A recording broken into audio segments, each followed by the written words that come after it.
few people still getting snotty which is but there is a few diseases. Yeah. Which is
Sure, that's fine.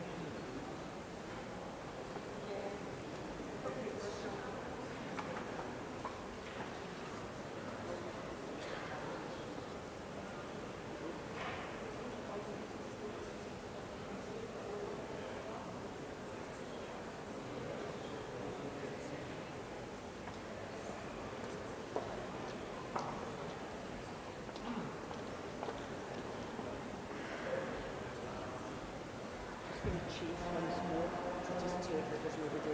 fine. Okay, do you want to start now? A couple of minutes and then start.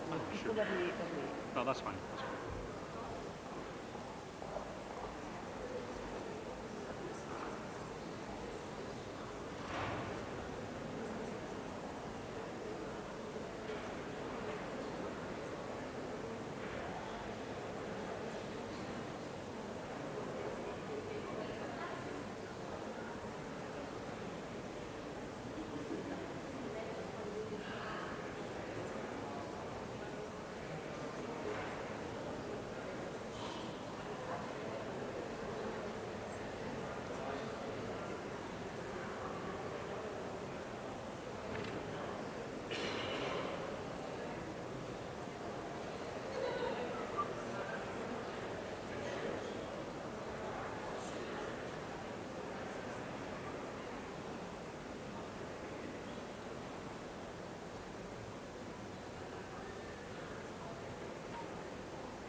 Yeah. Okay. Good afternoon, ladies and gentlemen. Could I have your attention, please? I'm Dr. Roddy Nielsen. I'm the registrar of the college, and I'm just actually trying to sound check myself so I don't sound as if I'm speaking in a goldfish bowl. Is there any way of turning it down a bit? Okay, anyway.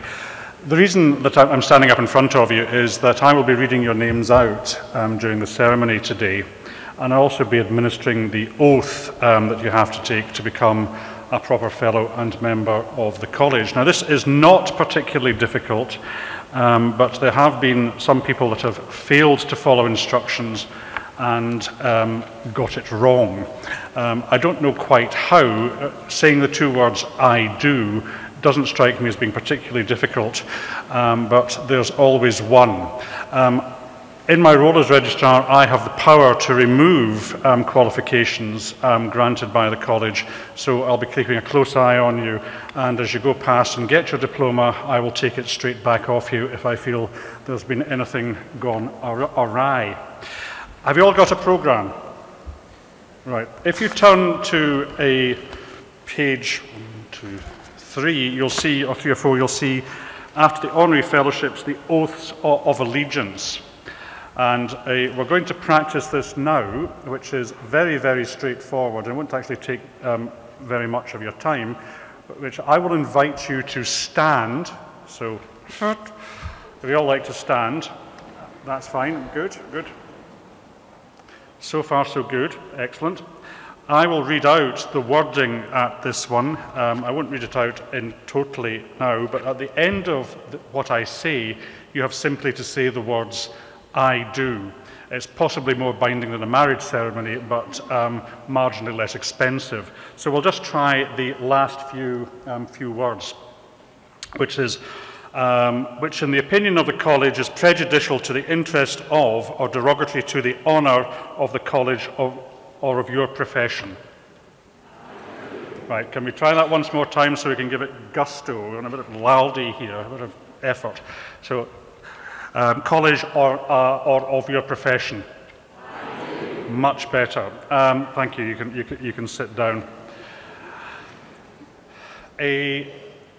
Various things also to note. First of all, on behalf of the college, and you'll get here a lot of us, congratulations on your achievement and being here today. It is a great privilege to be actually to see you all here, and congratulations to you on achieving your diplomas and qualifications. When I'm reading your names out, there will be we're going to practice that, are we?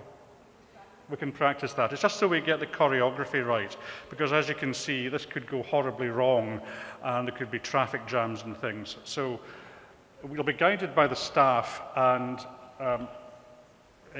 Linda will tell you exactly what to do. When I read your name out, when I stop reading your name, you come forward and get your diploma. I've been asked to point out that if you look up yonder to the gentleman there, he has a camera fitting down there, so when you get your diploma, if you want a sort of photograph of the moment, he will take that. So if you just look up towards there, if you don't have to if you don't want to. I don't get commission on this much, but it's fine. So just if you want to do that. So with that, we've done all that. We'll start off with find a name. Where are we? Sarita Barnard.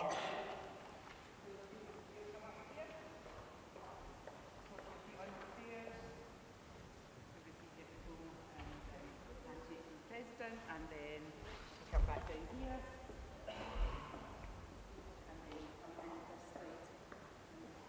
And then we'll do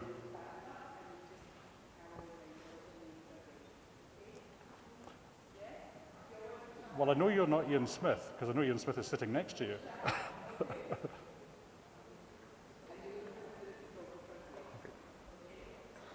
That's fine. Don't worry. So we'll do that now. There becomes a choreography bit with this side of the room, because you have a slightly different task. When we get down to the dentists, or the halfway down the dentist, sorry, can I have your name? Jessica. Okay, Jessica, right. You'll be invited up, except you will not come up this way. You will go round the back. Come from this side. Sorry, beg your pardon. Come around the back, this side. No, no. Nope, that way.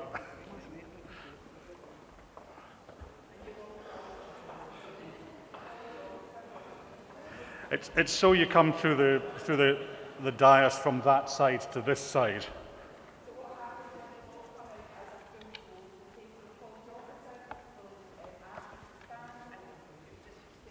Come up.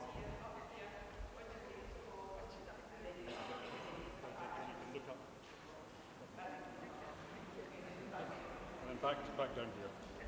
And then back to your seat. Okay.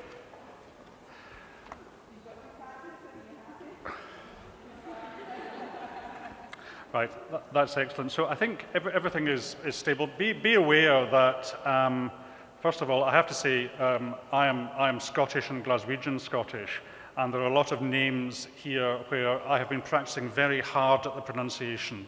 So if I get it wrong, please accept in advance my apologies, but it's not for want of trying to get it right.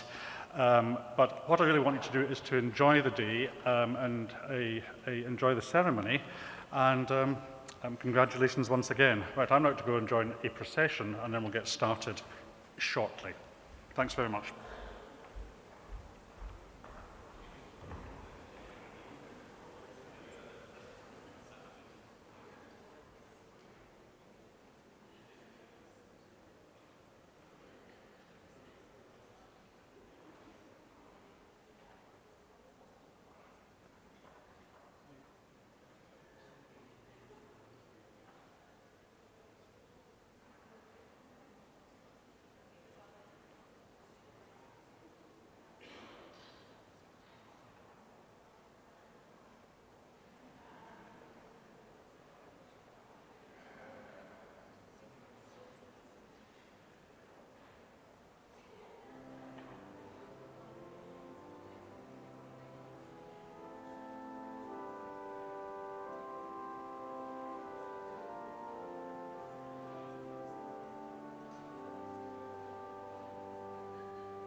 Diplomates, family, friends, supporters, on behalf of the University of Glasgow, I would like to welcome you to the Bute Hall for this afternoon's ceremony. A couple of housekeeping matters to be dealt with before we start. And we have the fire alarm. Should it activate, it's a continuous electronic sounder. And we have two assembly points. One is the north flagpole, which is in that direction, beside the Memorial Gardens, and the south flagpole, which is behind me and overlooks, those that know Glasgow, overlooks the Kelvingrove Art Gallery and Museum. So what I would ask you to do, the diplomats who are sitting in the body of the hall, they make their way past me, into the room next door, into the corridor, turning left and making your way downstairs, and you'll turn left again, and that leads you to the south flagpole. Those family, friends and supporters, if you could leave via the doors at the back or through the turret doors which are unlocked and open, make your way downstairs, and the north flagpole, as I say, is directly behind us here. If you wait there, and we'll give you information when to return to the hall. Those of you requiring assistance, I have two refuge points, one outside the Hunterian Museum, again it's outside at the doors there at the back, and there's one behind me in the corridor, and to make your way there, if you require assistance, a member of staff will assist you in leaving safely. A couple of other things, you are allowed to take photographs within the hall, but I would ask you to do so from a seated position. We don't want to upset the folks sitting behind you. And also, finally, could I ask that you make sure your mobile phones, any electronic devices, are on the silent mode, please, and enjoy your afternoon. Thank you.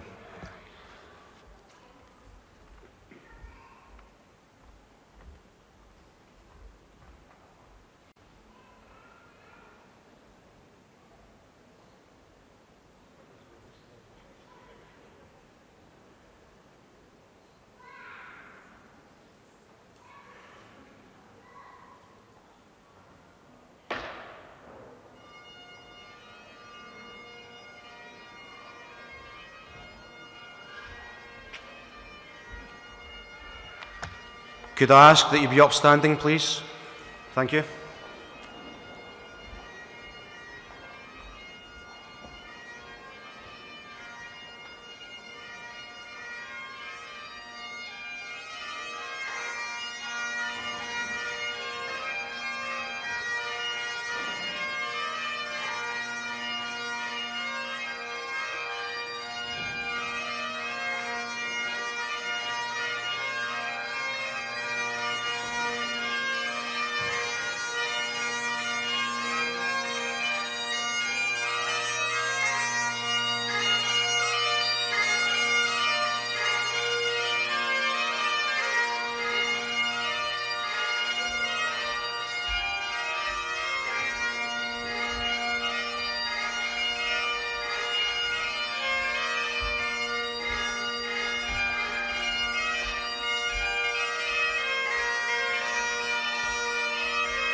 Ladies and gentlemen, welcome. Please take your seats.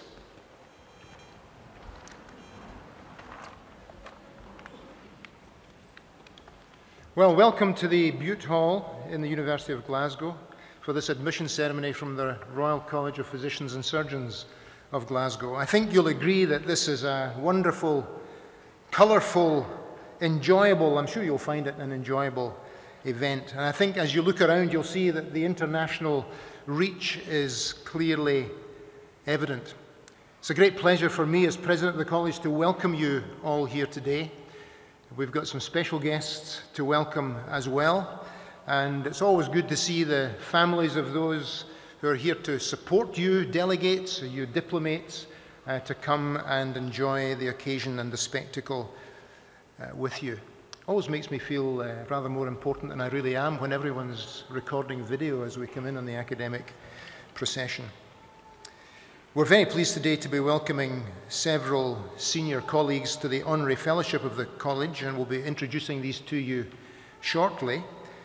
We've got colleagues from every continent in the room this afternoon, but I wanted to particularly welcome one special guest, who is Professor Ahmed Shabir Leri, who is the President of the Pakistan Medical and Dental Council. Professor Leri, would you just stand to be recognized? Thank you very much. So,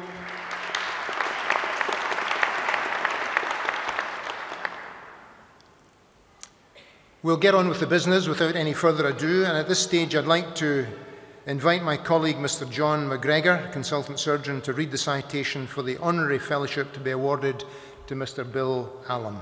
John.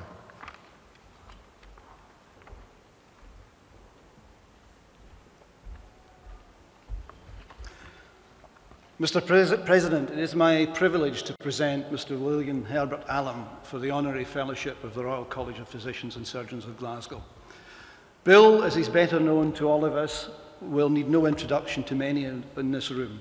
Quite simply, he's a modern-day giant in fields of surgical oncology and surgical training and education.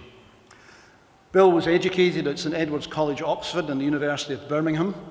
He excelled academically and at sport at both institutions, and claims to his fame having been capped for Worcestershire at hockey and being selected for the under-19 Oxfordshire County cricket side. He gained an honours BSc in physiology in 1974 prior to graduating in medicine 3 years later, and then entered surgical training in Birmingham, the West Midlands area, working towards his fellowship of the Royal College of Surgeons of England in 1982 and his higher degree, Doctor of Medicine, in 1986. A good part of his postgraduate training was in the academic sector, and that brought him under the wing of some of the greats of UK surgery at that time, including Professor Sir Geoffrey Slaney, John Alexander Williams, and Professor Mike Keithley. But as a lecturer and honorary senior registrar, he was awarded the Frank Barnes Travelling Fellowship, which took him to the MD Anderson Hospital and Tumor Institute in Texas, an attachment that was to shape his career for years to come. On his return to the UK, Bill's first senior appointment was a senior lecturer in the University of Leicester, from where he then moved to St Bartholomew's in London, then on to Epsom and St Helier, and finally to his current position, where he's a consultant surgeon at the Marsden and honorary senior lecturer at Imperial College London. And we mustn't forget that the Marsden is really one of the doyens of cancer treatment, being the first hospital in the world to be dedicated to the study and treatment of cancer. Bill is a true surgical oncologist, something that's a relatively rare beast in the UK and Ireland, with clinical expertise stretching from breast to upper GI tract cancer, but it's with respect to gastric and esophageal cancer that he's best known. He's published extensively, 2 books, 15 book chapters, over 150 peer-reviewed publications, and is regularly in demand as an invited lecturer. But his clinical expertise is not just at the coalface. He's been heavily involved in the strategic development of cancer services throughout the UK and indeed overseas, being chair of the Clinical Reference Group for Upper GI Tract Cancer and an advisor to the Department of Health in all matters related to that. He's a past president of the Association of Upper Gastrointestinal Surgeons of the UK and Ireland, and a past co-chair of the European Gastric Cancer Association. He's been equally heavily involved in clinical research as appropriate to his specialty, being co-chief investigator for the MAGIC trial of preoperative chemotherapy in gastric cancer. But for many of you sitting in the room, Bill will be best known for the monumental influence he's had on surgical training and education.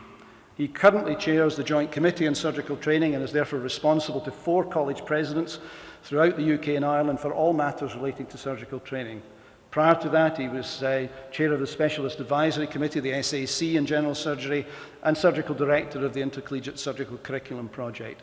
Indeed, he redefined the training curriculum by almost single-handedly writing the 2010 curriculum, editing the 2013 one, and he's had a significant role in the latest submission currently with the GMC that includes the Generic Professional Capabilities Framework that many of you will have heard about. So he really is a giant in that field. One of the perks of my role, I've been involved in intercollegiate committees for quite a number of years now, is to bring me into contact with some tremendous colleagues that I have the pleasure of knowing over the years, and Bill is no exception to that. Our mutual involvement with Joint Committee on Intercollegiate Examinations and its relationship with JCST brought us together, and I'm delighted and really honoured that you're here today, Bill, and I'm equally delighted that Annie, Bill's wife, is here. I'm just sorry it's perhaps such a dreich November day, because Bill's other great passion, and another thing we share in common, is that we are both members of golf courses that host the Open Championship. And Bill has taken that sport with great aplomb now, and I know he's looking forward to the Open Championship at St George's in 2.5 years' time. Something he rates almost as highly as his membership of the Marylebone Cricket Club. So really, without further ado, Mr. President, it is now my real great pleasure to invite you to confer the fellowship, the Honorary Fellowship of the Royal College of Physicians and Surgeons of Glasgow on Mr. Bill Allen.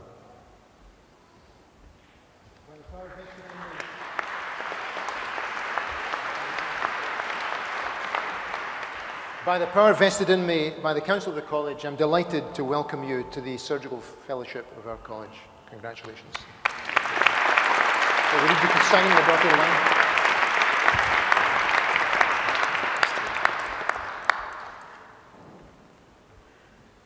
Good, brilliant.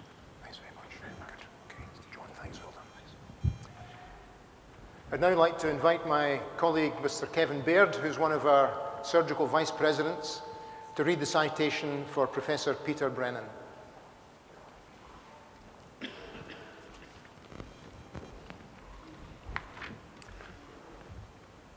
Mr. President, it is my privilege to present Professor Peter Brennan for the Honorary Fellowship of the Royal College of Physicians and Surgeons of Glasgow. Peter has been a consultant oral and maxillofacial surgeon in Portsmouth since 2002. He's also Honorary Professor of Surgery at the University of Portsmouth. You must realise that to become a maxillofacial surgeon, you really have to be something of a glutton for punishment. Peter had to graduate in not one, but 2 degrees, achieving honours in both.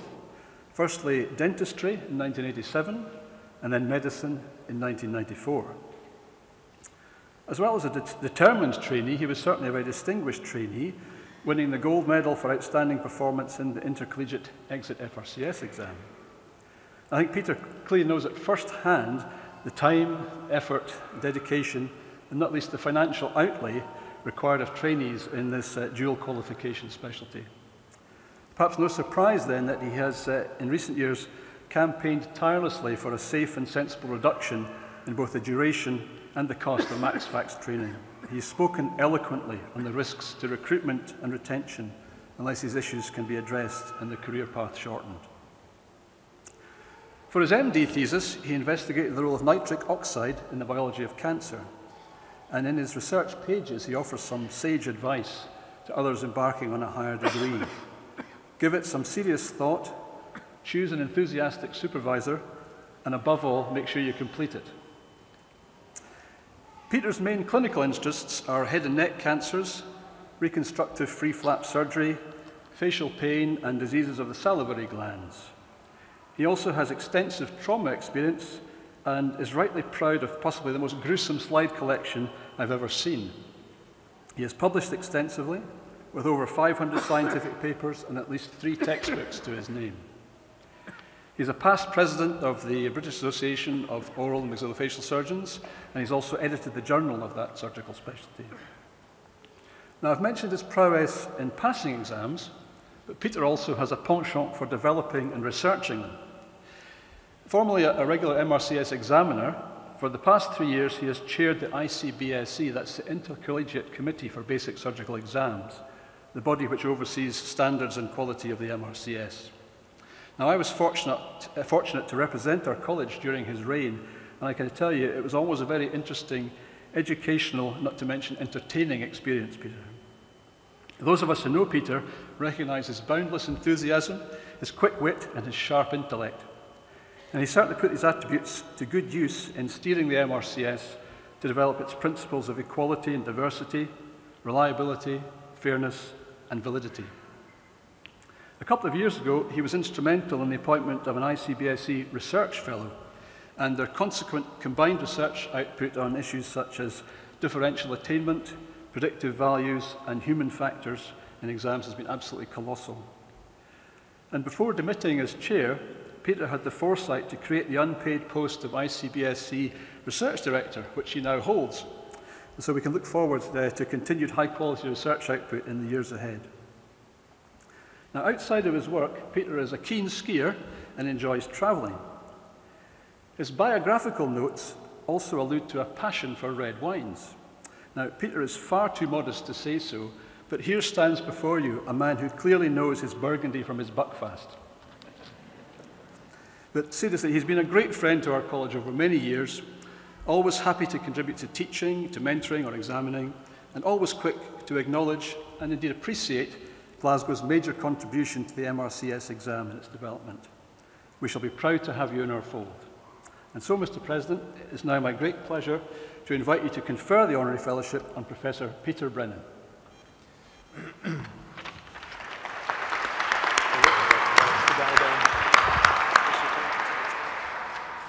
By the power vested in me by the Council of the College, I'm delighted to welcome you to the Honorary Surgical Fellowship of our college. Congratulations.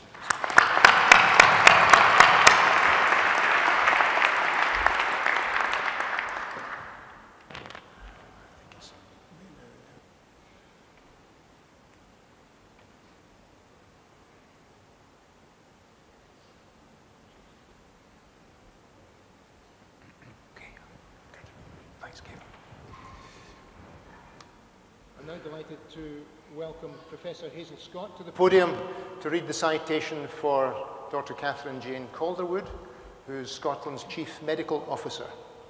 Thank you.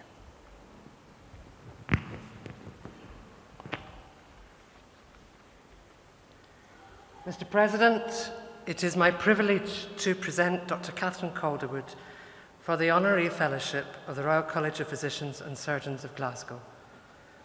A graduate of both Cambridge and Glasgow universities, Catherine Calderwood has proved an influential presence in Scotland. She began her career in the Royal Infirmary here in Glasgow and undertook specialist training in obstetrics and gynecology and maternal medicine in the southeast of Scotland and also in St Thomas's Hospital, London. She continues, despite her current role, to deliver a maternal medicine antenatal service and to have special and research interests in maternal medicine and high-risk pregnancy. As a medical advisor appointed to Scottish Government in 2010, she was instrumental in Scotland's work reducing stillbirth and neonatal deaths and avoidable harm in maternity services, before serving as the National Clinical Director for Maternity and Women's Health in NHS England. Catherine has been chair of the UK Maternal, Newborn and Infant Clinical Outcome Review Programme and the Scottish Government Stillbirth Working Group. And she was the obstetrician on the panel of the Morecambe Bay Inquiry into maternity and neonatal services. Her work has also involved input to development of several areas beyond maternal health, such as indeed the introduction of robotic surgery for prostate cancer in Scotland. However, as the President has said, perhaps Dr. Calderwood is best known to us as Scotland's Chief Medical Officer, a role she took up in 2015. The College has greatly appreciated her support as Chief Medical Officer for several college initiatives related to new standards of care, and more recently in the development of a managed Scottish Health Service approach to the support of global health. However, perhaps what has best defined her approach to the Chief Medical Officer role is its grounding in what will make a practical difference to real people. Whenever she speaks from the heart with examples from real practice that inspire and remind clinicians why they are in the job. This approach is also evident in her national report, Realistic Medicine.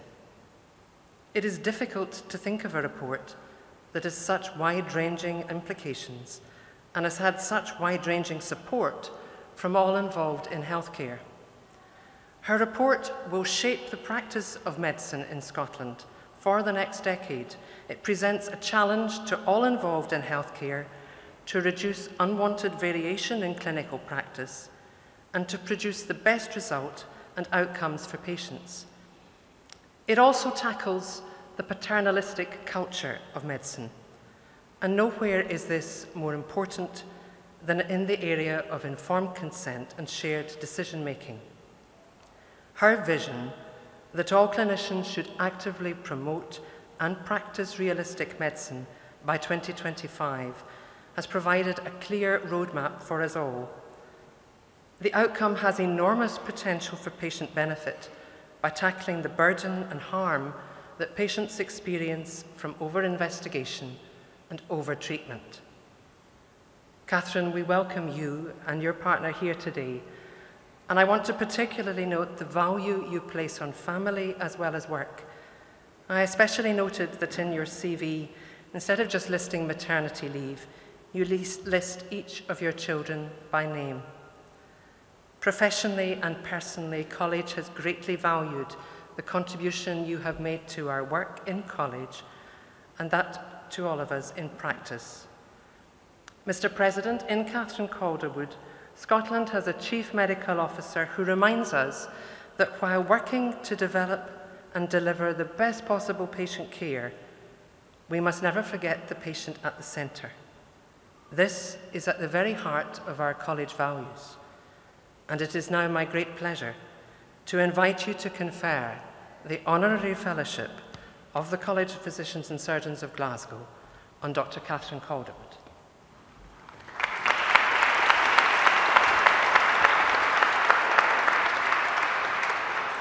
By the power vested in me by the Council of the College, Catherine, I'm delighted to welcome you to the Honorary Fellowship of our college. Congratulations.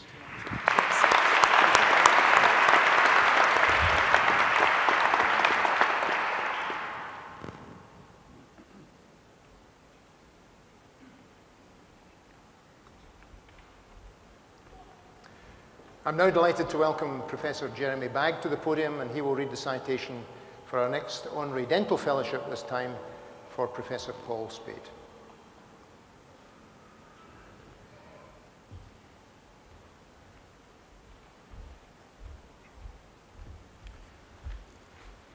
Mr. President, it is my privilege to present Professor Paul Spate for the Honorary Fellowship in Dental Surgery of the Royal College of Physicians and Surgeons of Glasgow.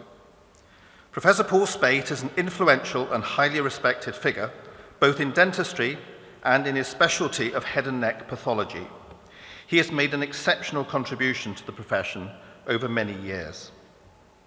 Paul qualified in dentistry at the University of Manchester in 1978. After a period of general clinical training, he was awarded a Medical Research Council Training Fellowship for research in oral pathology and biology, which he undertook at the University of Dundee. He gained his FDS from this college in 1982 and his PhD in 1984. During time as postgraduate clinical tutor in dentistry in Riyadh, Saudi Arabia, he established clinical training pathways for Saudi dentists and created links with the UK Royal Colleges of Surgeons, which are still in place today. In 1985, Paul Spate was appointed Senior Lecturer in Oral Pathology at the Royal London Hospital Medical College Dental School.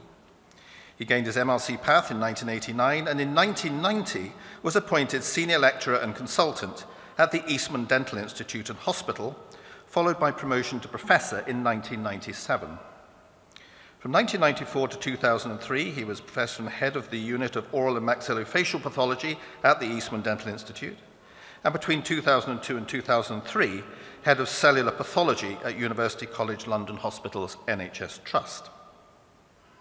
In September 2003, Paul moved to the chair of oral pathology at the University of Sheffield, where he was appointed Dean of the School of Clinical Dentistry in 2007, a post he relinquished in 2015. During his tenure as Dean of Sheffield Dental School, he undertook a full 3-year term as Chairman of Dental Schools Council, during which time his outstanding skills as a diplomatic negotiator and communicator with government and with professional bodies, such as our General Dental Council, were in very high demand and greatly valued by us as the other dental school deans. He's also currently the chair of the Scottish Board for Academic Dentistry, where his extensive experience and broad knowledge of managing a dental school provide excellent guidance and insights that he can share with members of the board from Scottish Government, the Scottish Funding Council, and senior NHS management.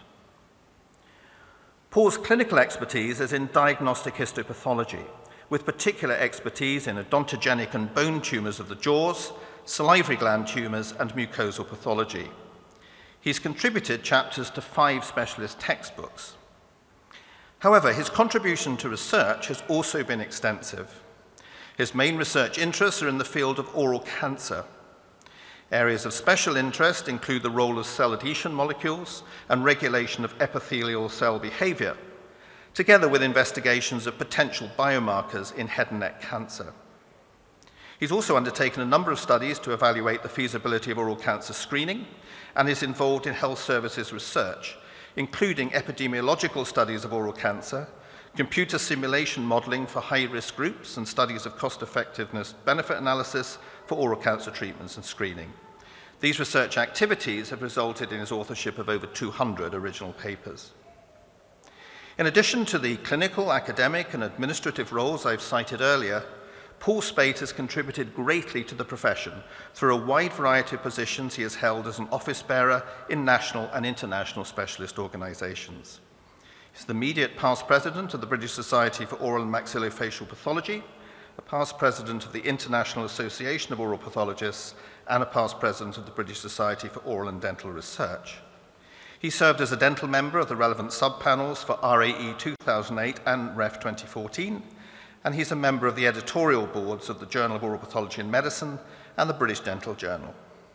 Until June of this year, he was also very much involved with the Faculty of Dentistry at the Royal College of Surgeons in England, chairing the research committee and as a member of the board of that faculty. In summary, Professor Paul Spate has contributed hugely to dentistry as a profession through a wide range of activities, showing exemplary leadership and an enthusiasm for collaboration, together with an ever-present willingness to provide support for those around him. Mr. President, it is now my great pleasure to invite you to confer the Honorary Fellowship in Dental Surgery on Professor Paul Spate.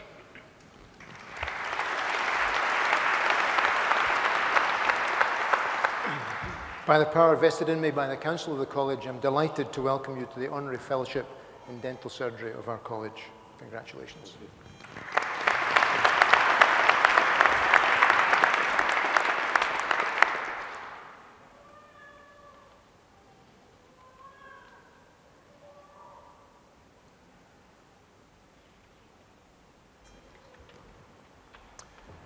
It's now my pleasure to welcome Dr. Roderick Nielsen, who's our college registrar, and he will administer the Oath of Allegiance. Could I ask all the diplomats to stand up, please? Do you solemnly and sincerely declare that you will be faithful fellows, members, and associates of this college, obey all laws, regulations, and bylaws made and to be made by the college, and will do nothing which, in the opinion of the college, is prejudicial to the interest of or derogatory to the honour of the college or of your profession? Thank you. Please be seated. I would like to invite the Surgical Vice President, Mr. Kevin Baird, to present the diplomas to all new surgeons being admitted today.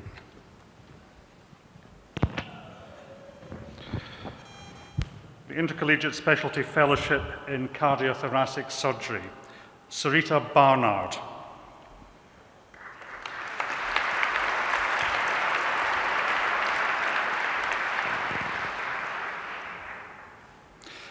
David Mansouri.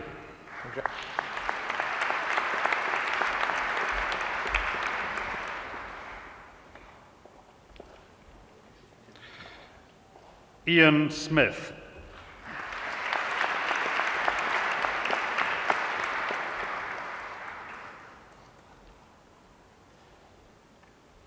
Himanshu Wadhawan.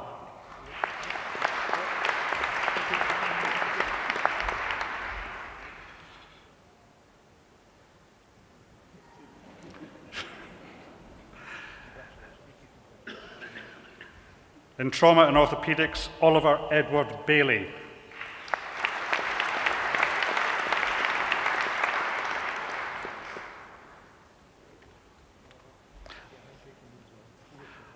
Andre Lung.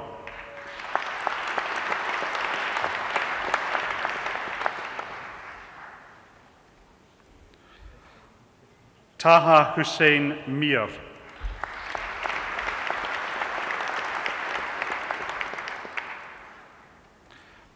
Fellowship in Surgery. Haidar Salah Abdul Hadi.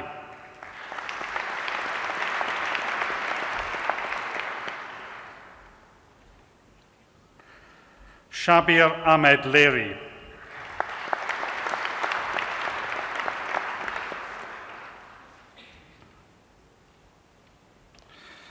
Nibras Ibrahim Hamid Al Hamdani.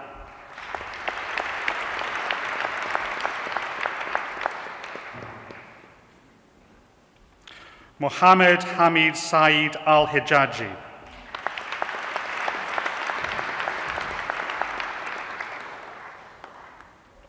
Rajkumar Amaravati.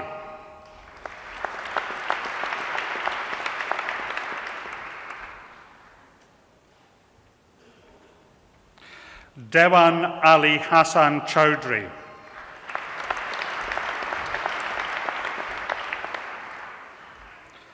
Muhammad Fashim.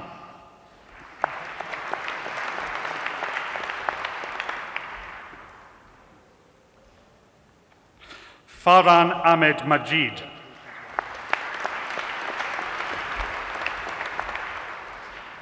Michael John Marfan.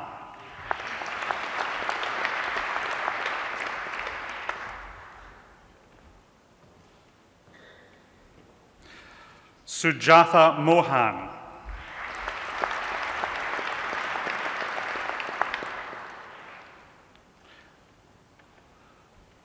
James John Powell.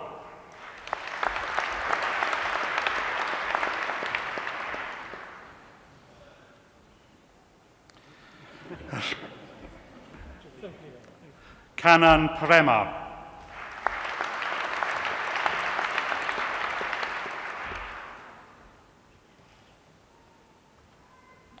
Mohammed Shamim.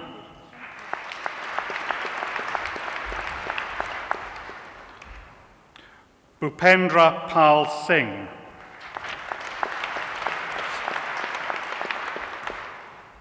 Tse Li Xiao.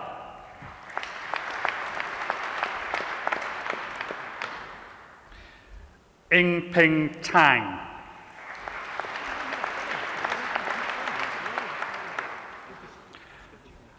Aziz Jan Bashir.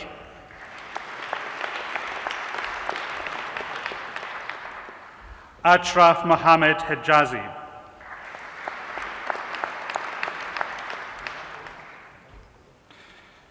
Jainab Sultana J.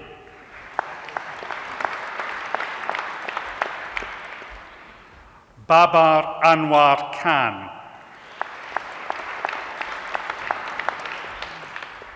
Mustafa Adhab Mayan.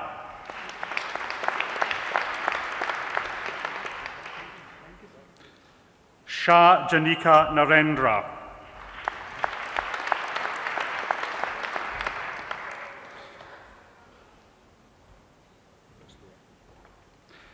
Videkar Rituraj Prabhakar.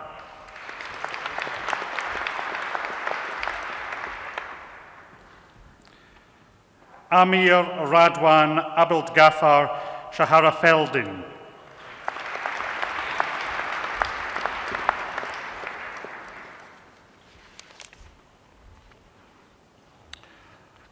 For membership in surgery, Carly Nicola Bissett.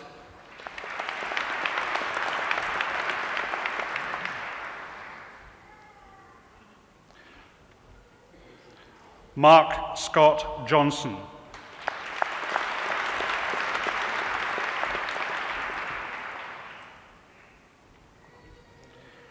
Murtada Mohammed Kurdi Jalal.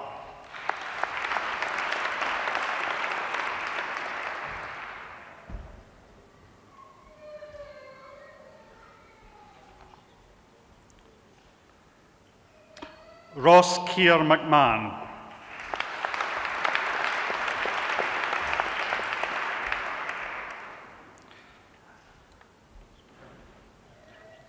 Jennifer Nash.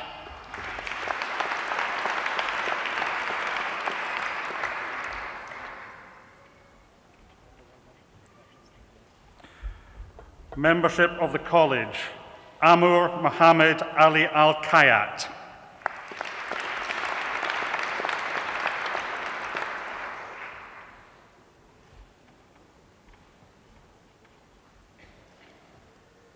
Sama El Morsi Ahmad El Morsi El Sayad.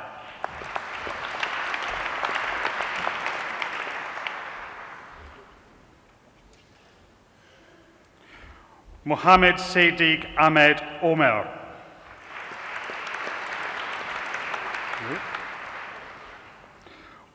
Wajia Teniyat.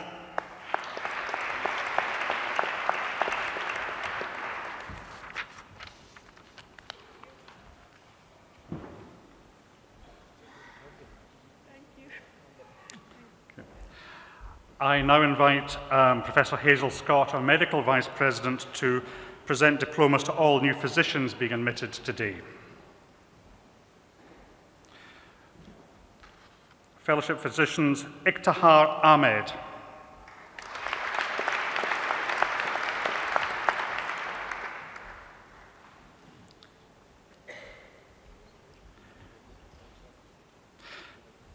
Kadim Al-Abadi.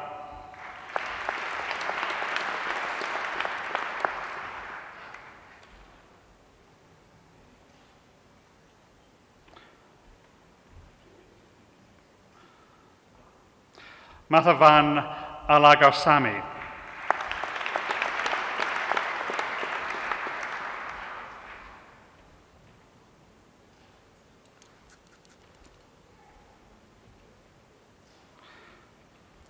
Liaquat Ali.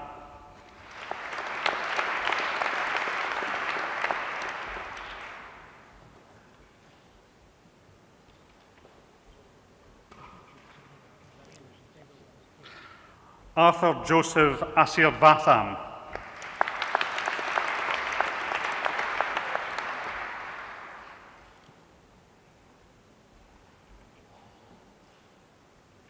Sandeep Kumar Dash.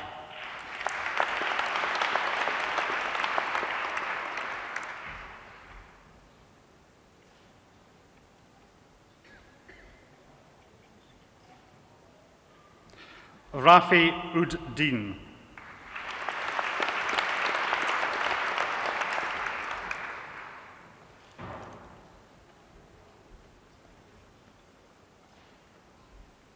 Safa Mohammed Hassan El Tayeb.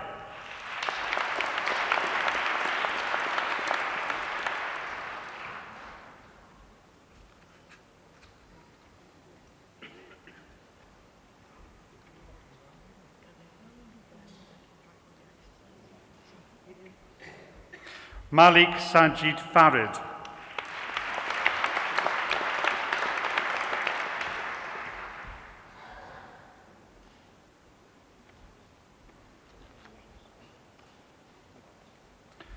Win Mo Tut.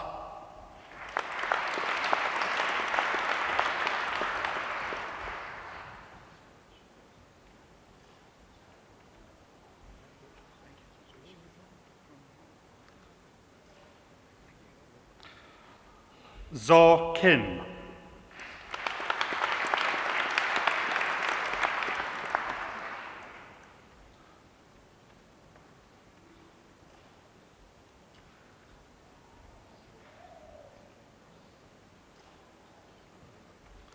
King Harold Kisku.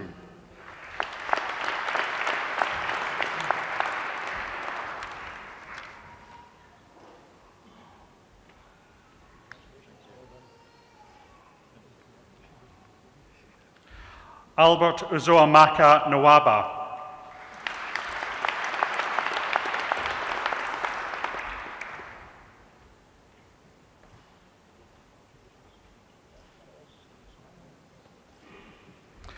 Rajan Rajesh.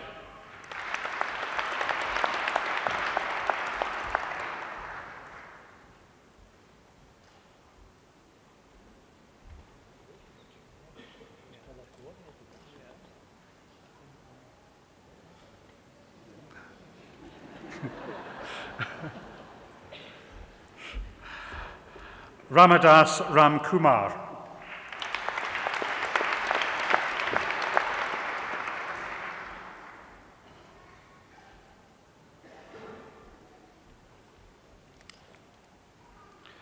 Imran Siddiqui.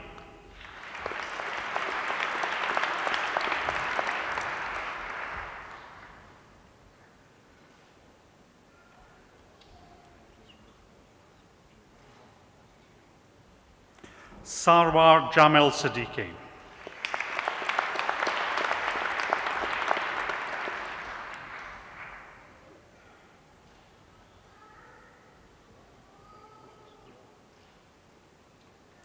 Mark James Stewart Weir.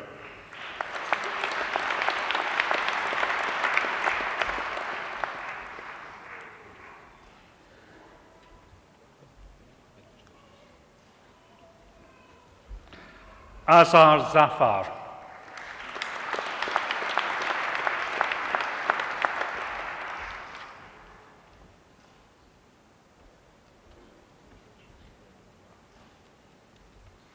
For membership of the College, Shakil Ahmed.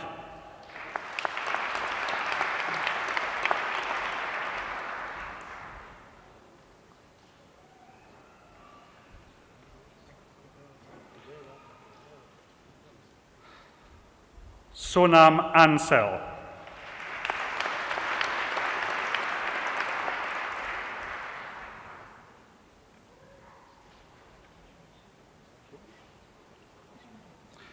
Emma Braden Cannon.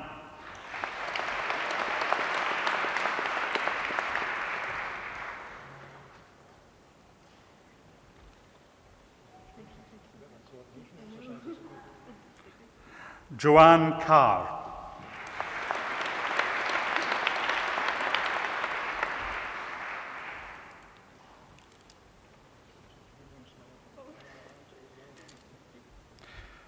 Faith Dalgati.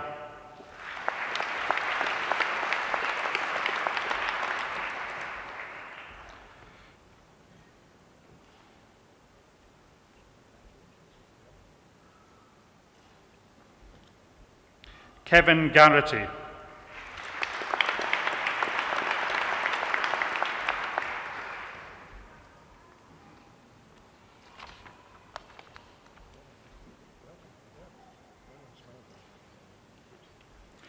Ruha Ijaz Gowri.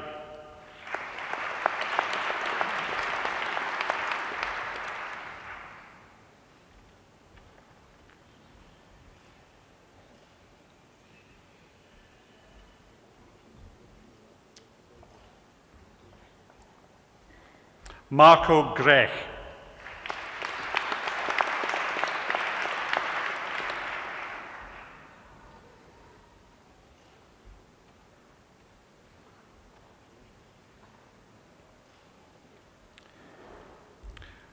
Eugene Sharma Henry.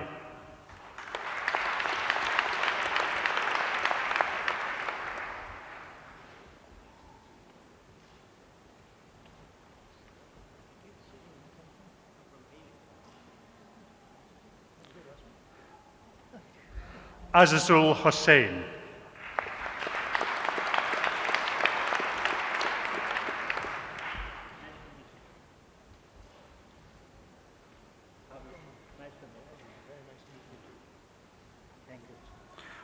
Polly Humberston.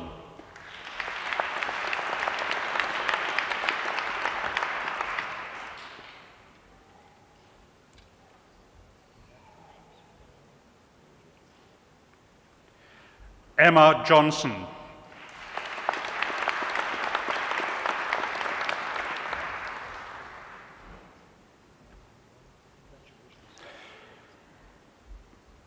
Beatrix Langara.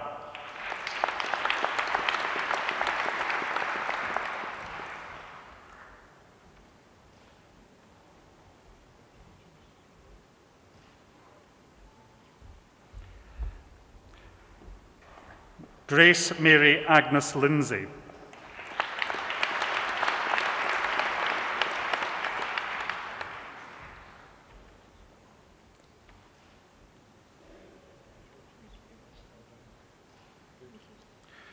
Yusuf Mohammed.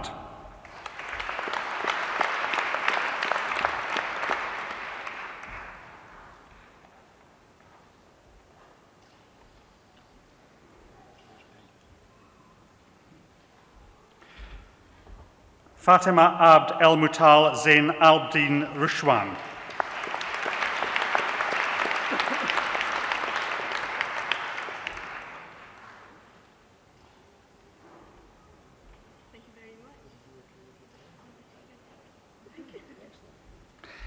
Ciara Tilak Singh.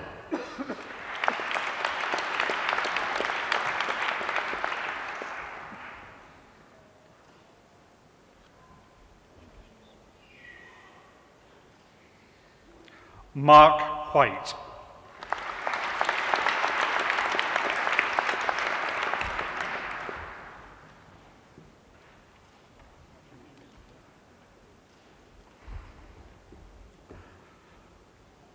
I now invite Professor Graham Ogden, the Dean of the Dental Faculty, to present diplomas to all new dental graduates being admitted as follows. Intercollegiate Specialty Fellowship in Orthodontics, Preeti Jahar.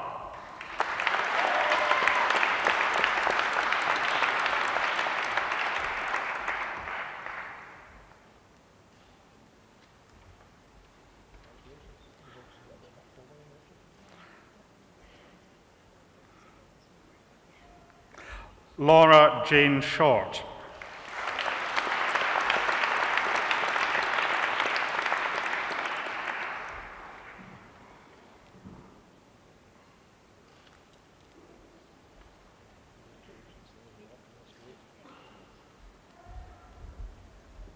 Anthony Berman.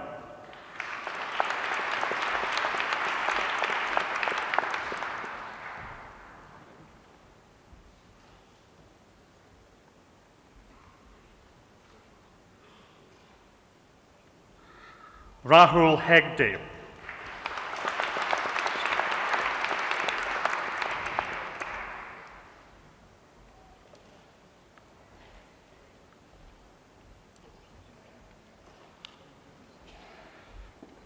Divya Mehrotra.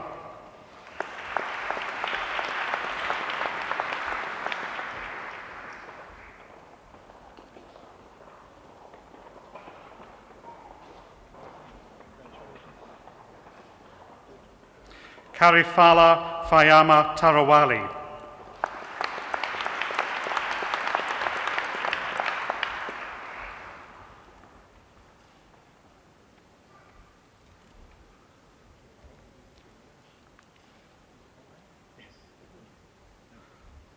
Kasturi Arachchi Araya Saman War Nakula Suraya.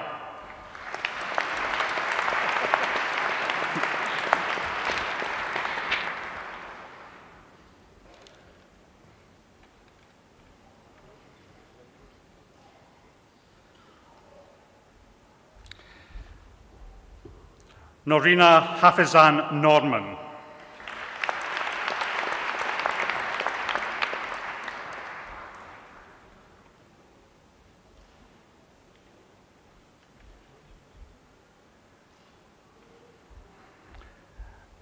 Elnaz Aliak Bari.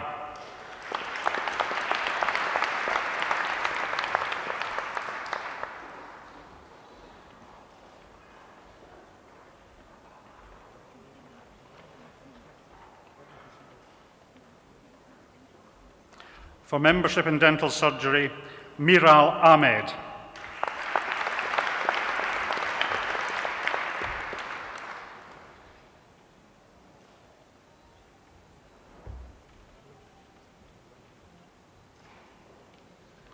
Sudhendra Baliga.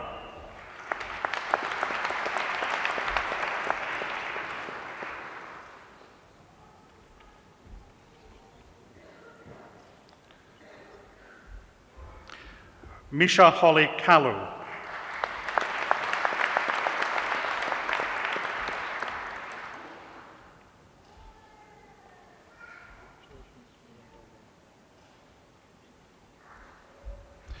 Natalie Clark.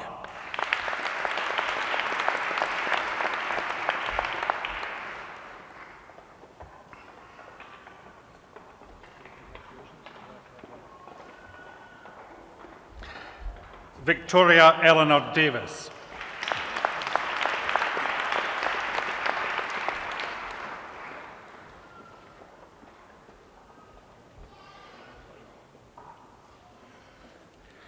Sophie Lauren Doig.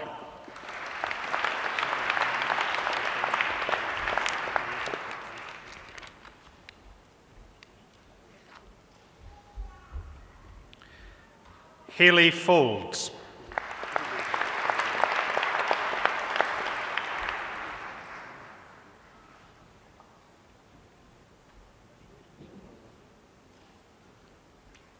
Enas Issa.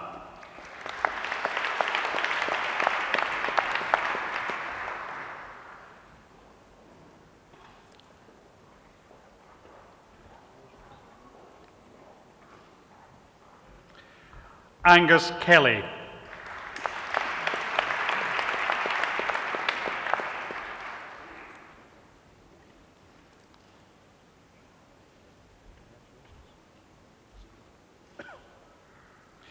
Jessica Frances Large.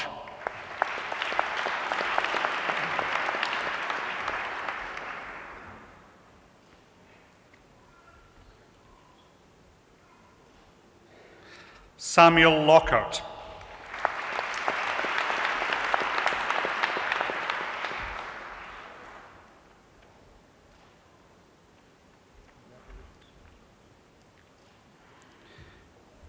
Caitlin MacDonald.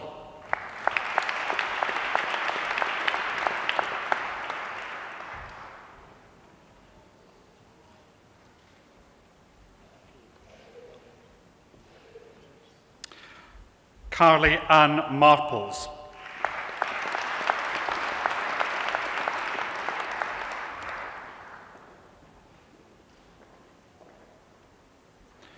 Rachel Wong McDermott.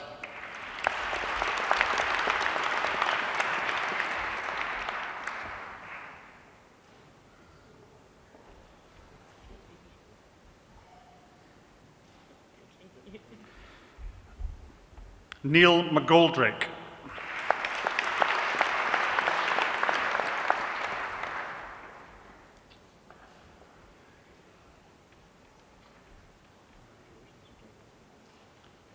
Stuart James McLean.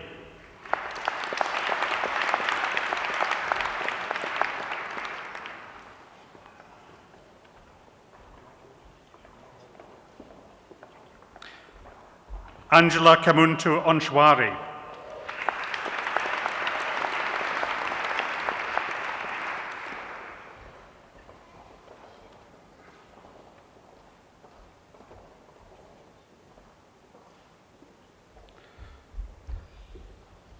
Edward Nicholas Packer.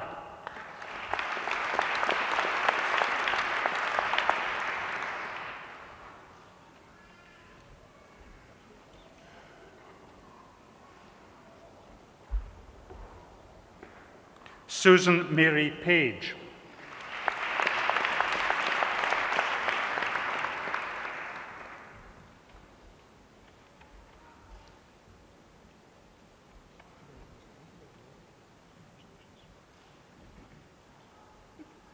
Hannah Sarah Pomeroy.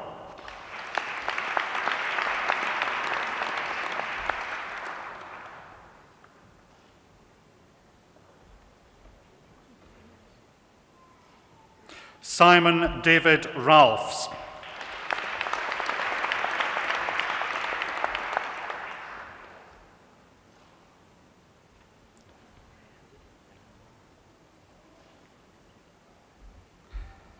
Navya Navindra Nad.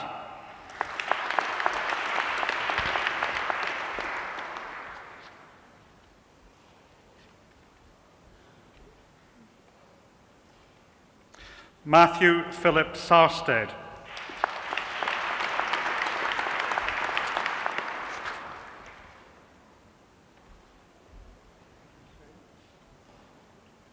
Naresh Yadthari Shetty.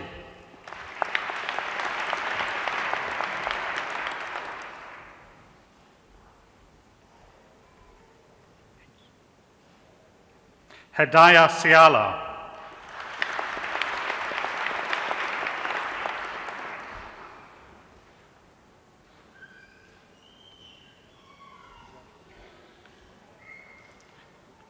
Jonathan Richard Skidmore.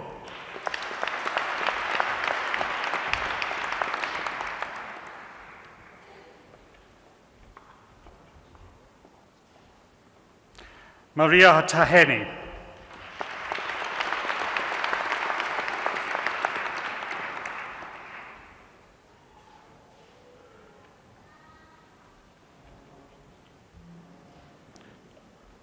Huda Talib.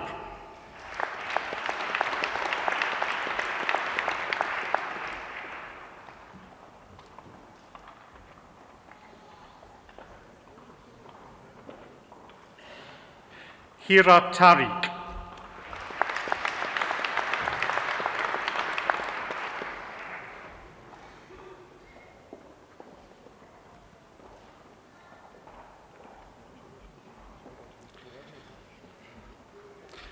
Claire Sophie Todd.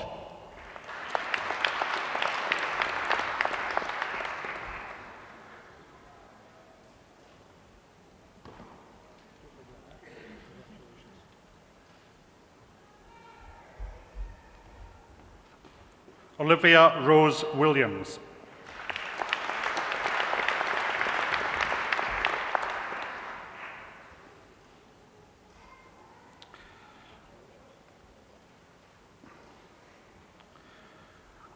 I would now like to invite Professor Ogden to present the T.C. White Medal for Outstanding Performance in the MFDS Part 2 examination conducted in 2016. Sophie Lauren Doig.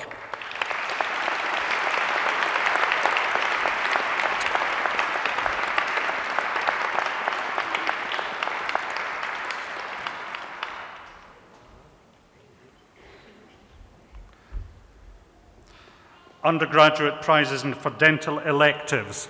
Annette Gemma Gaw. Thank you.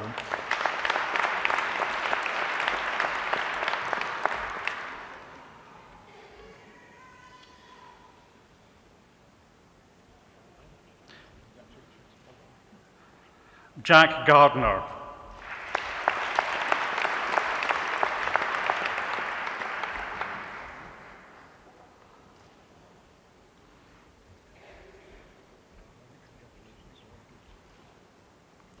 Abigail Graham.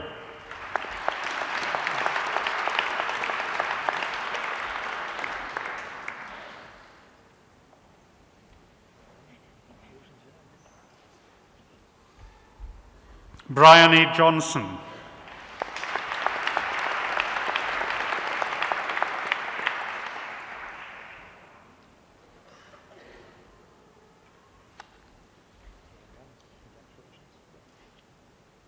Sarah Matthey.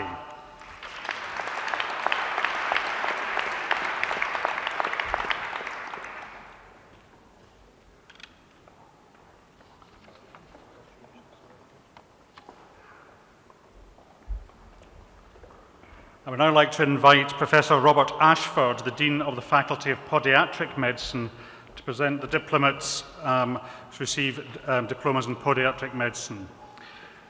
Fellowship of the Faculty of Podiatric Medicine, David Cashley.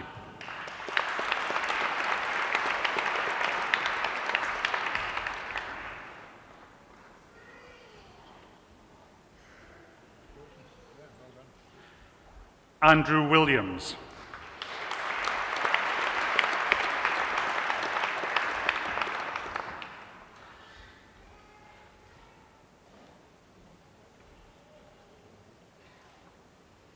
Membership of the Faculty of Podiatric Medicine, David Holland.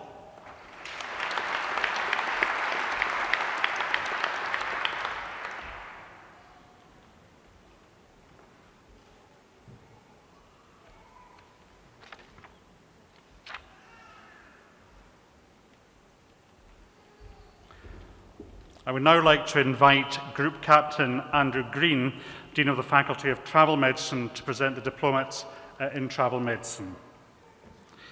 Associate of the Faculty of Travel Medicine and Diploma in Travel Medicine, Soya Al-Bayat.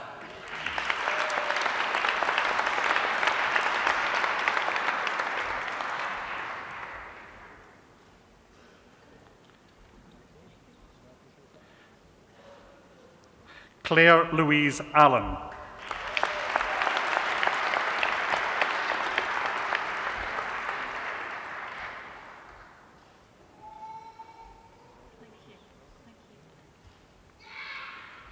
Hamad Bastaki.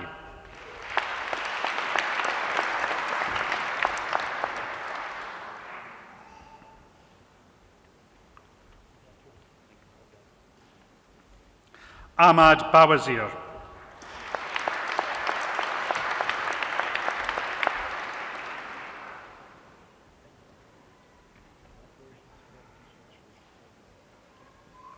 Alison Ruth Bushnell.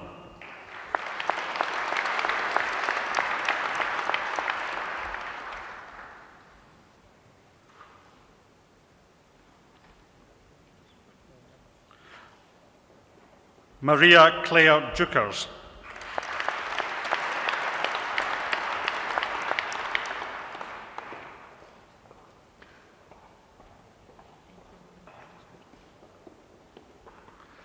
Arlene Duffy.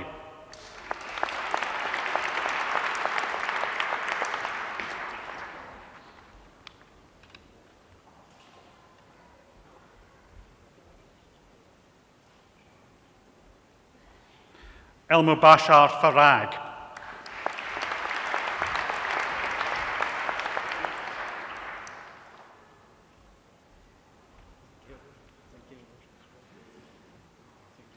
Katie Griffiths.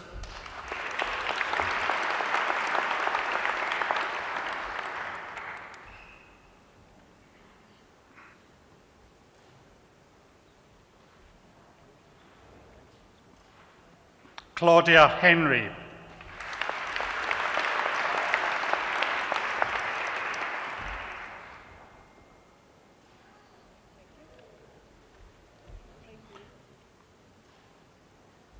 Guraj Singh Jabal.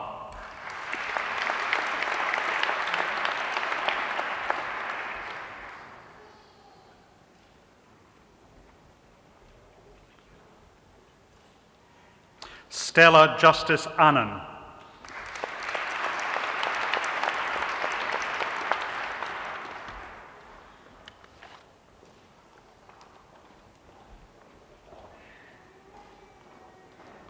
Ka Y. Alex Leung.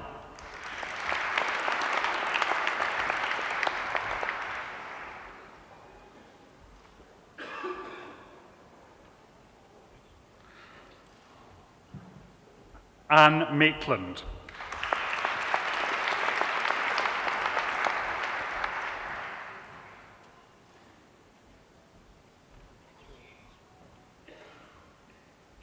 Joanna Mendelsohn.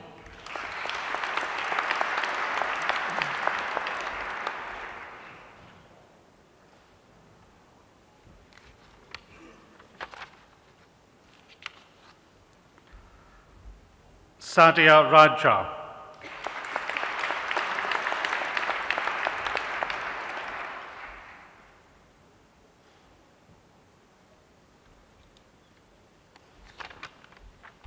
Cheryl Shaw.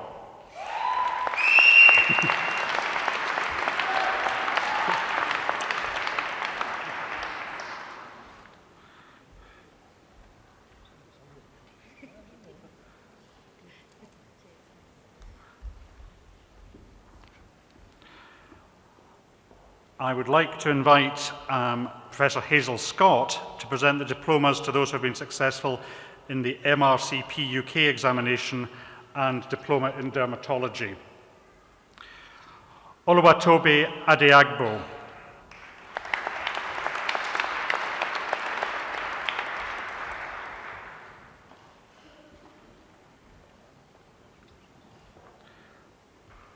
Sana Amer.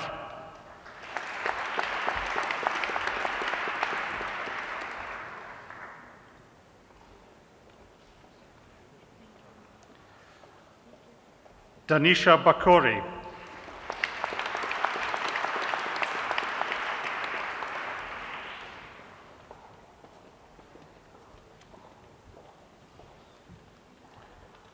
Fiona Catterall.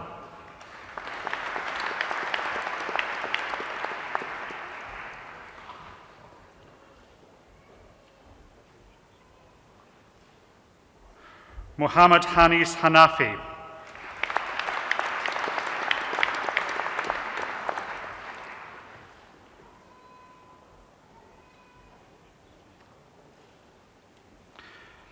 Nicholas Hughes.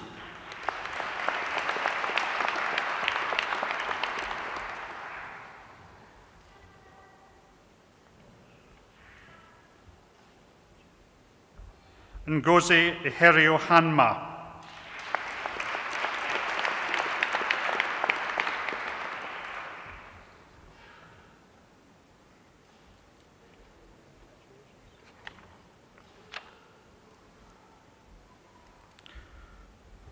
Aisha Javed.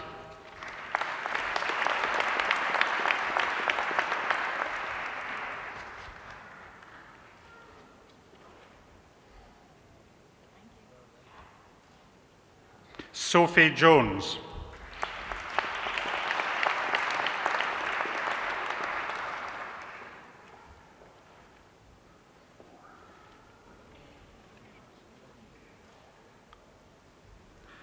Devayalagi Amashantha Sunith Karunarathni.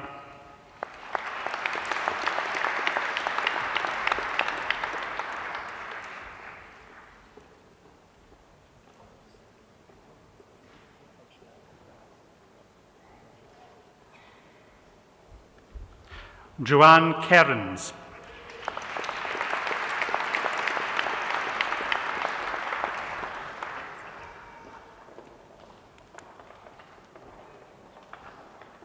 Nazaruddin Khan.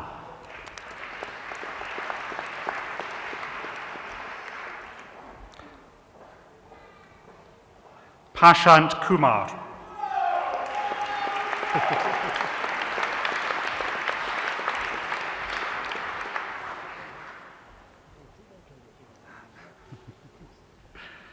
Kei Kyo.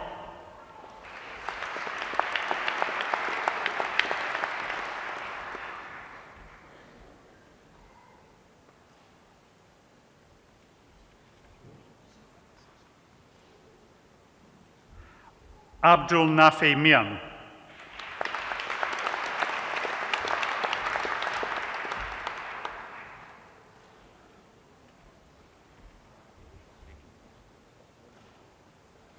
Shah Nawaz.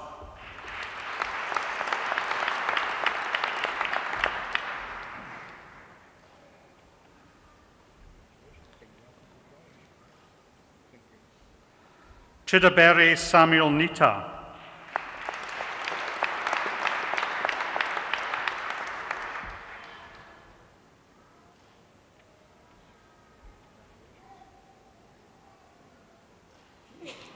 Connor Hugh O'Neill.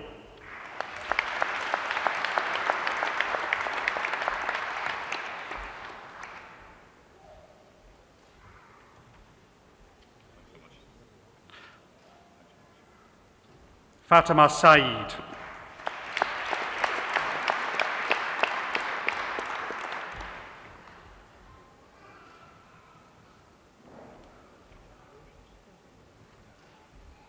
Kumanan Shanmugam.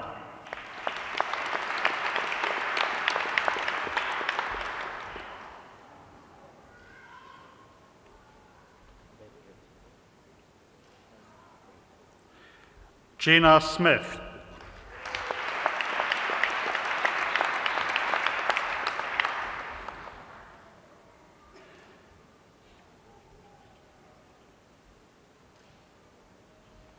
Nisha Sunawar.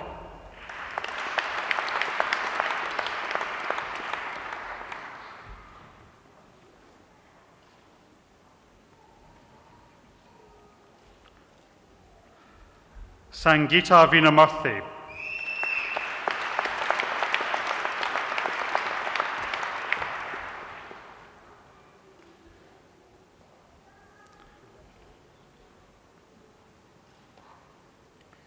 Claire Rosemary Wood.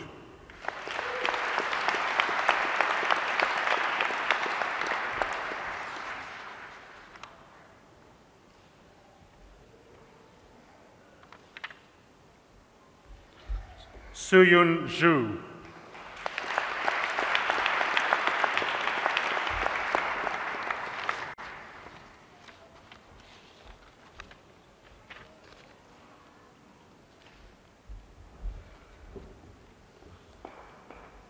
I would now invite Professor Ogden, again, to present Julie Don Bailey as the recipient of the President's Medal.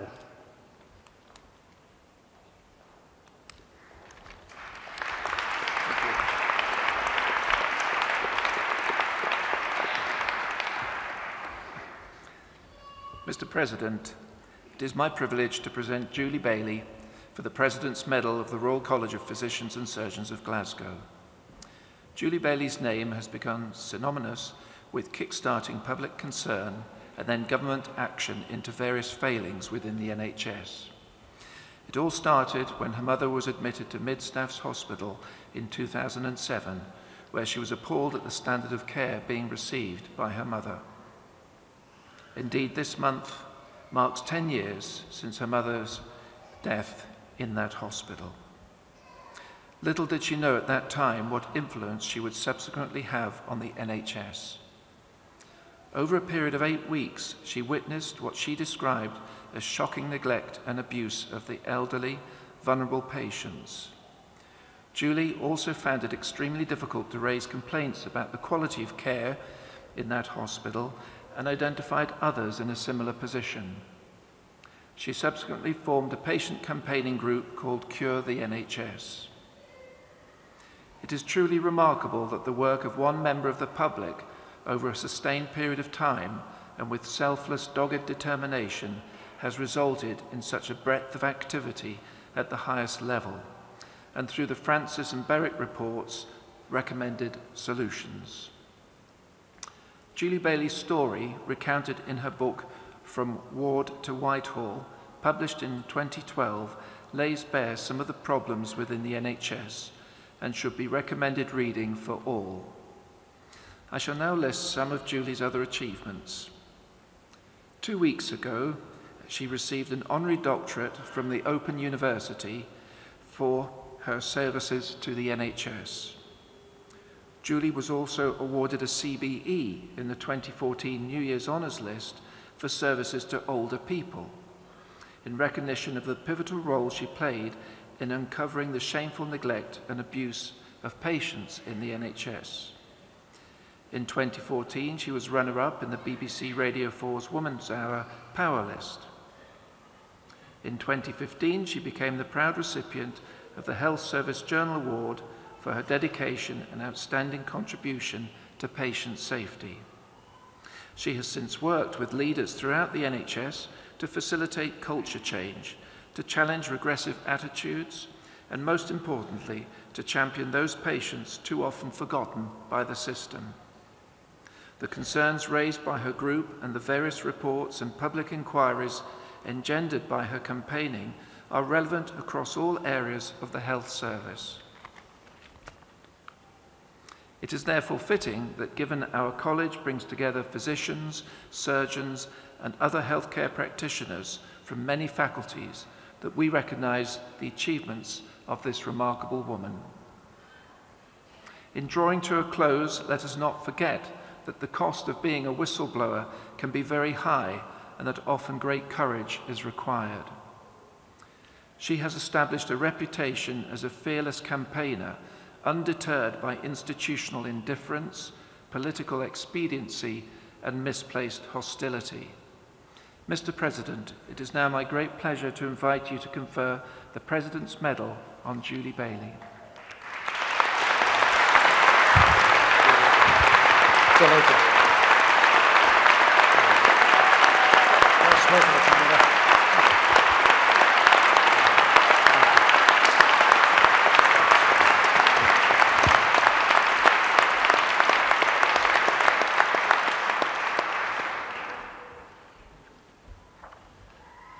Well, diplomats, colleagues, guests, we're getting close to the end of the ceremony. I'm sure you'll be pleased to hear that, but I hope you've enjoyed this spectacle this afternoon.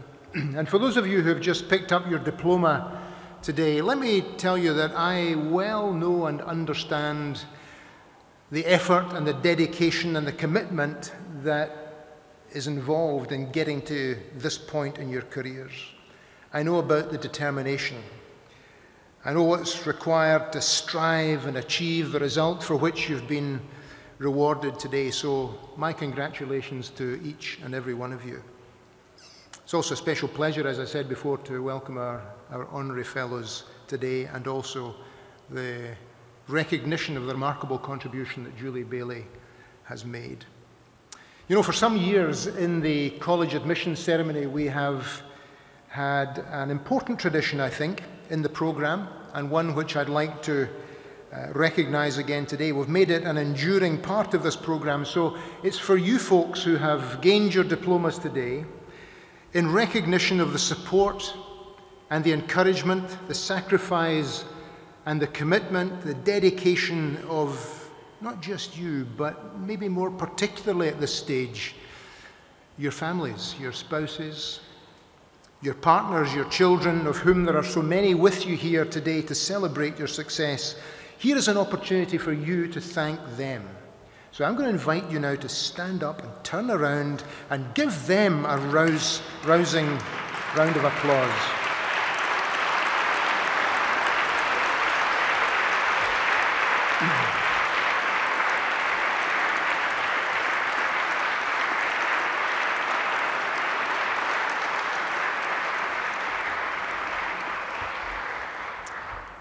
Good, thank you.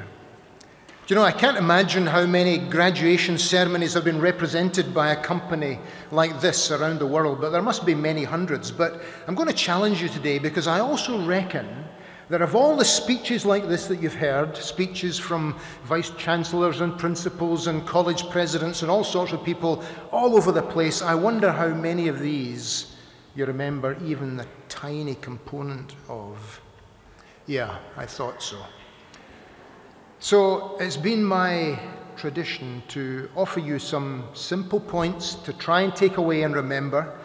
And on previous occasions, I've often done that by indulging in some rhetorical trickery, offering you a particular phrase, a chiastic comment or something.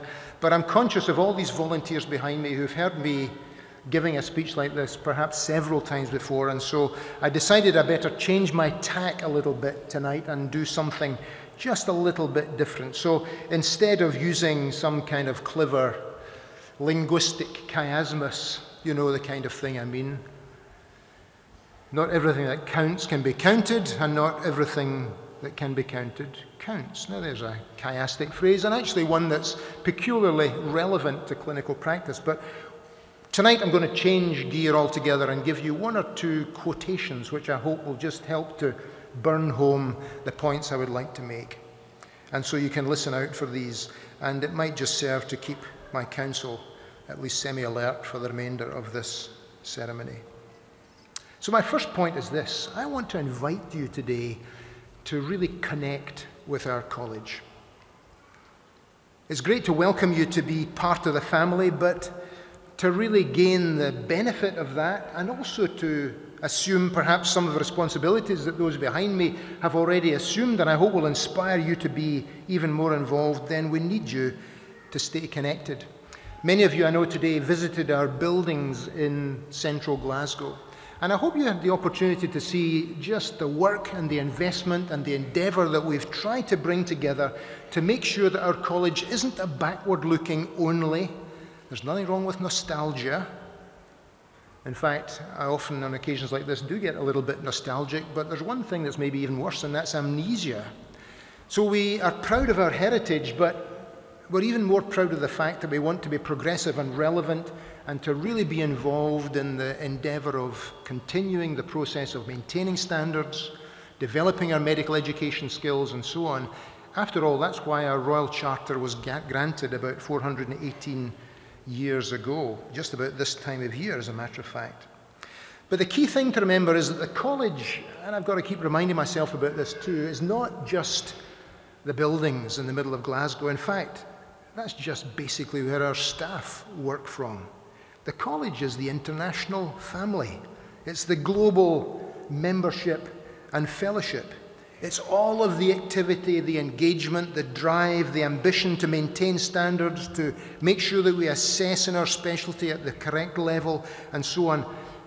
That's what this is about, and that indeed is what the college really is. And I think you'll find as you move out now into perhaps a slightly different phase of your clinical practice, there will be all sorts of challenges will come your way. Some of them are demographic challenges because we have an aging population and all of the difficulties that that brings, patients living longer perhaps, even in the last couple of decades of their lives, not really enjoying much good quality health in some cases. We've got the difficulties facing any service, and this applies not just in the United Kingdom but elsewhere in health economies around the world, the difficulty with financing the whole project. And of course, there's always the kind of poison of politicization which seems to creep in and often makes it difficult for us to feel as if we're really achieving what we want to achieve in our respective roles. Even the politics right now in this country is at times somewhat toxic as we think about the United Kingdom separating itself from the European Union and all that that might entail in terms of healthcare. And our college is very involved in that process to the extent that we're vocal advocates, trying to represent, trying to provide a voice for the various professions that we represent. But we can only do that effectively if you connect with us, if we really have a sense of what your beliefs are, what your values, what your judgments, what your feelings are on these issues. So these challenges exist, but we're here to help you with that. And I hope that you'll recognize that. I recognize you folks as the future leaders and teachers in your profession. And in order to develop that role, you do need to stay connected. And the college can do a huge amount to help you with that. While we recognize the volunteering, and I'm very conscious of the fact that all our office bearers, all our council members, all of those who deliver our courses do it on an entirely voluntary basis. And that is the industry that drives this large endeavor forward. And you too can be involved in that. And I'd like to invite you to be as involved as you can. How do you stay connected if you're not actively involved all the time? Well, you can engage with our electronic offerings, get on our website, look at My College Online and the resources that are available to you there. Beyond the clinical realm, there's all sorts of generic human factors, opportunities to learn, the ergonomics, the leadership, the management, and so on, that are so essential to succeeding in the clinical realm. And actually, being prepared is really the name of the game, and the college can help you get there. We've also got our newly established Academy of Clinical Educators, and part of the idea there is to make sure that you're in a position with your medical education skills to really inspire those who follow you, just as you've been inspired by those who've been role models for you. Watch out, sign up for the email alerts. If you're having a slow day, you can even read the President's blog. Get active on the social media and follow what we're doing there, but do maintain a connection with your college. It involves a bit of determined stickability, I reckon, but it did remind me of a quote from the famous French microbiologist Louis Pasteur, who said this: "Let me tell you a secret," he said, "that's led me to my goal. My strength lies solely in my tenacity." Is stickability. So do connect and do remain connected with us. Perhaps on a slightly more serious note, I enjoy the writing and enjoy many of the quotations of one of the founding professors of the famous Johns Hopkins Medical School in North America, in Baltimore, which was founded back in 1889. And there were 4 famous founding professors. One of them, the physician, was well known, a Canadian called Sir William Osler. And Osler was a bit of a cad, a bit of a bibliophile for sure, but a bit of a practical joker too, and he had many famous quips, some of them very funny, some of them very pertinent, some of them serious. And at the serious end of the spectrum, and on this particular topic, he said this: the highest conviction to get into the mind of a beginner is that education upon which he's engaged is not a college course, it's not a medical course, but a life course, for which the work of a few years under teachers is just the preparation. So you've just done the preparation. I think you can expect great fulfillment in your careers, and I wish you well in your various endeavors there. The college is here to remain connected with you and to help you in that lifelong process. So connect, that's the first thing. Secondly, and those of you who are alert will realise that they're all starting with the same letter. This is about something which is really important, and we've just heard it exemplified in the experience and in the amazing work of Julie Bailey, our President's Medalist today. And that is the business of care. You'll have had a number of colleagues who are real role models, people to whom you look up. I have. I can think of them right now. Some of them great clinicians, some of them incredibly clever, astute, skillful. But you know, one of the characteristics, or indeed the suite of characteristics that I tried to emulate and bring into my clinical practice, weren't so much all of these things, although these are important, but just the personal care and kindness and compassion that some of my leaders, my mentors, demonstrated in their lives. And so I would just challenge you, as you move into a more senior role, there are those who will be watching your behaviour and your approach and your professionalism. So take that responsibility of being a good role model and genuinely reflecting care. We heard a little bit earlier on this afternoon about some of the major failings in care, high-profile failings around the UK, but they happen all over the world, really. And some of them have betrayed serious incompetence. Some of them have betrayed difficulties in communication, for sure. But many of them just represent a failure of professional care and compassion. And with good quality care and kindness, actually, do you know what? I think the Dalai Lama probably said it best when he said, if you want others to be happy, practice compassion. And if you want to be happy, practice compassion. And I think there's real truth in that. So let's resolve in this fast-paced world of clinical practice and academia to avoid being sidetracked by that grant writing or that particular project that we're working on. Let's not get too involved in the well-meaning committees that will certainly present themselves to you, but let's remember that we need to invest in delivering genuine care, compassion, kindness. That's the core of the healthcare that we profess to deliver. Remember, the patients are the ones who are the focus of this. They are the ones who are at their most vulnerable, at their most threatened, and they rely on you and us for the skills that we can bring to that particular situation. And compassion and kindness are really important. It can be nice to be important for sure, but it's in many ways more important to be nice. But you know, there's another element to this that I think Western medicine has gradually grasped over the course of the past decade or so. Do you realize that something like 30% of the world's population is served by only 6% of the medical workforce? It's amazing. 5 billion people on our planet don't have access to timely surgical, anesthetic, and obstetric care. It's a real concern. And we think of the major killers in this world. You know, if you think about the African subcontinent, the continent of Africa, for example, you think of things like HIV, AIDS, or tuberculosis, or malaria, and for sure that would maybe account for upwards of 5 million deaths every year.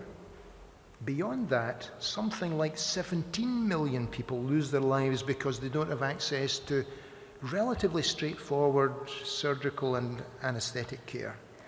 And we've just begun to waken up to the responsibilities we have there. Our college has been pretty involved in helping to system strengthen in places like Malawi and in Zambia and Sierra Leone and parts of India. And we've got projects in all of these areas. And it's an ongoing international tragedy. I look at this generation of clinicians and would challenge you to think about what contribution you can make. I think we, in our situations in the developed Western-style medicine, have had almost a moral duty to make a contribution in that wider global marketplace. So connect with us, remember the care and compassion component, but remember also, and you might expect someone like me to say something like this on an occasion like today, it's all about communication. Do you realize that something like 10% of all the patients that come into our healthcare facilities actually end up suffering harm as a result of the care that they receive? It's not just true in the NHS, it's true in just about every international system where it's been studied. And actually, in reality, the common pattern is that of those who suffer harm, in at least 50% of these cases, that harm is preventable and could therefore have been avoided.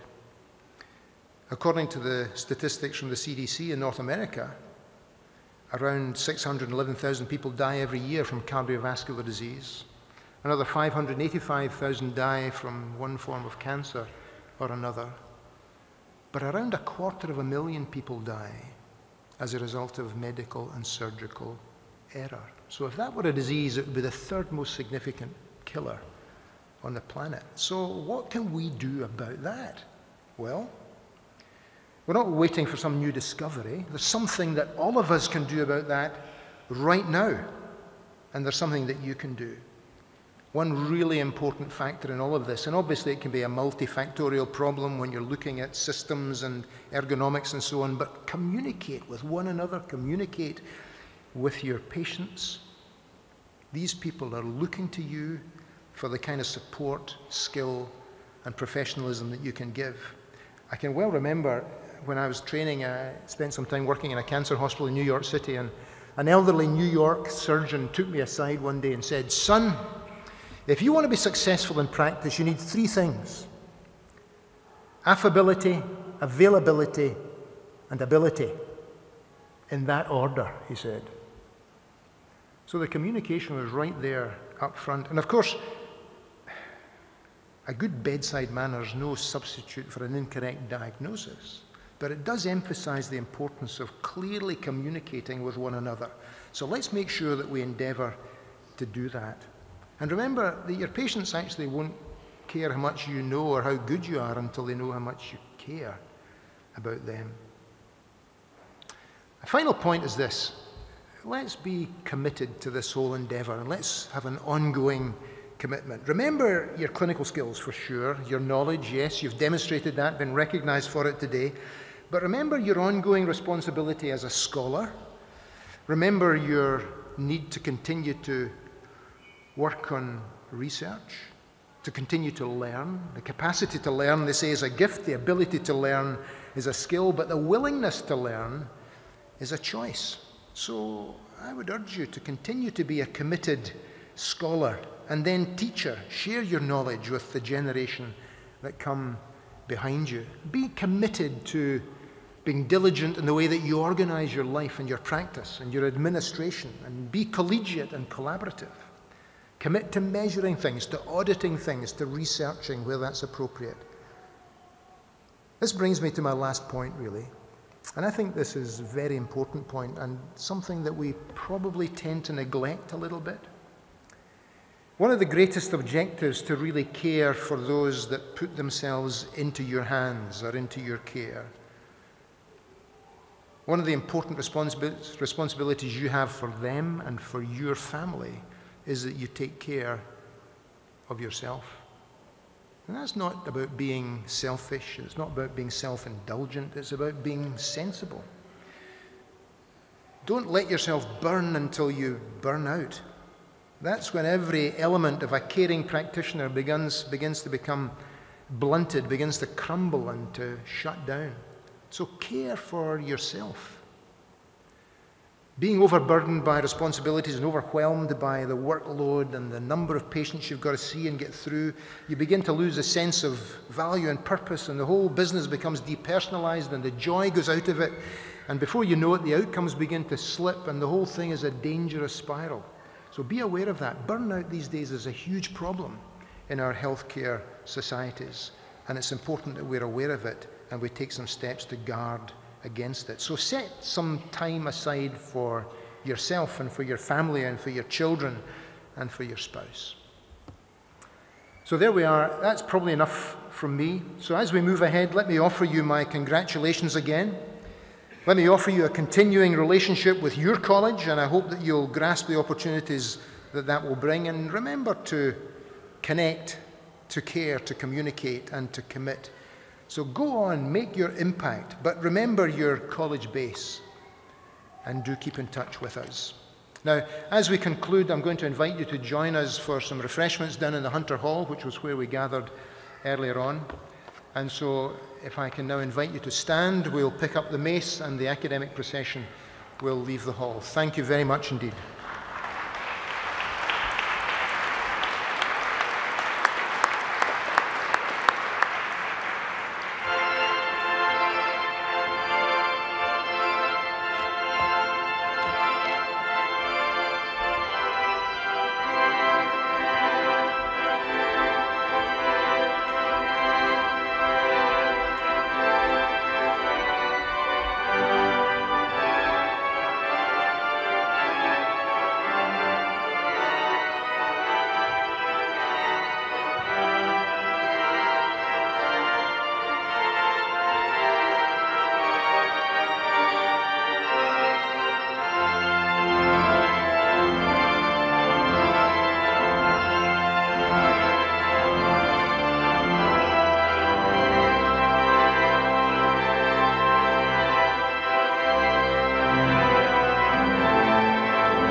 Aye.